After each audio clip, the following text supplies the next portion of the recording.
Hi, welcome back to Practice Notes. This week I want to talk about gambling with your creativity. As always, I'm telling these stories through the lens of my own experience, and I've got a lot of experience of gambling with my creativity in various different ways. So the thrust of this video, and there's going to be another one where I'll talk about the opposite, but the thrust of this video is imploring you not to gamble with your creativity. Before digging into this, what do I mean by gambling with your creativity? I think what I mean by this is taking you and your creativity into areas that you don't feel completely sure that you know what's going on. This is something that happens probably more when you're younger. Generally, you kind of know less about what's going on, and you're kind of neurologically wired to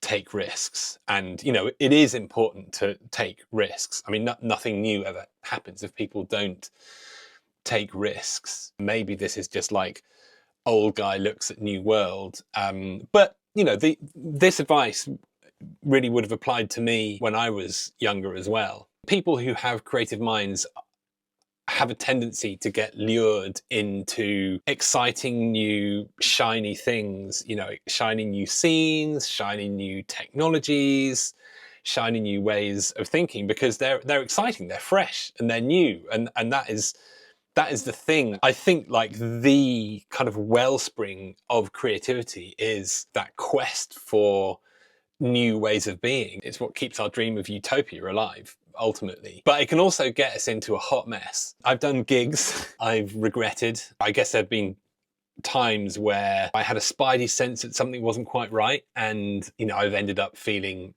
physically unsafe.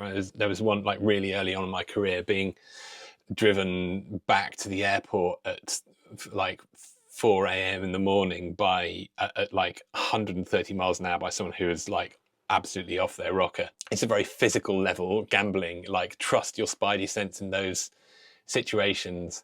But then also new technologies around the sort of NFT boom in the sort of like 2020s, 21, 22.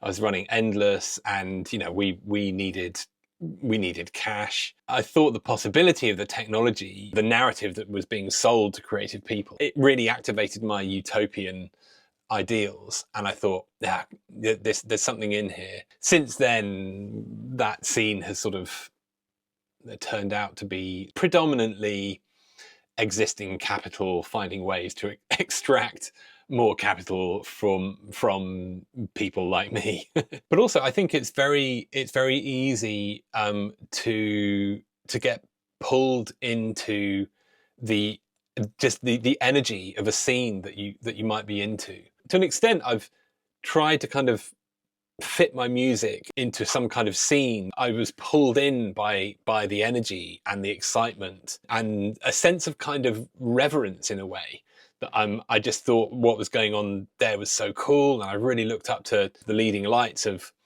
that scene.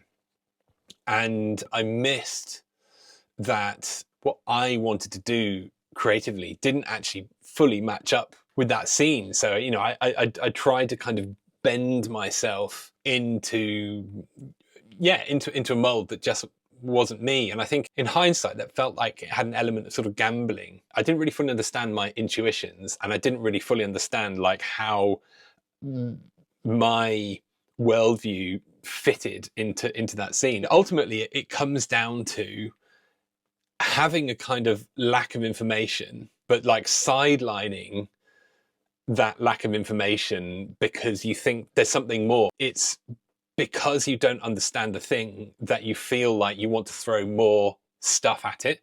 I mean, this really kind of taps into exactly how the world, the whole crypto world works. That force is not just the world of crypto. This, casino type mentality actually exists in many more places in the world than we give credit for. So it's important to just watch out for whenever you're being pulled into something because you don't quite know what it is, and you feel like it's something much bigger than you can even get your head round. And that is the thing to be really, really careful of. You've got to notice that in yourself, like whether it's a partnership you're being offered, or a deal you're being offered, or a show you're being offered, or anything like this. Take a moment to just think about how much do you actually know about this, and how much do you sort of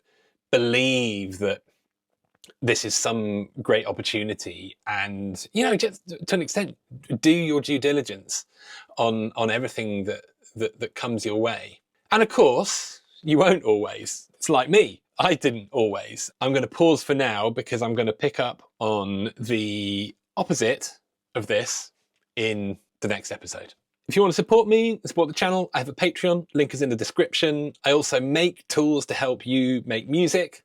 Link to those tools are in the description. And of course, if you like this video, please subscribe to the channel, please give the video a like, and I will see you in the next one. Ciao for now.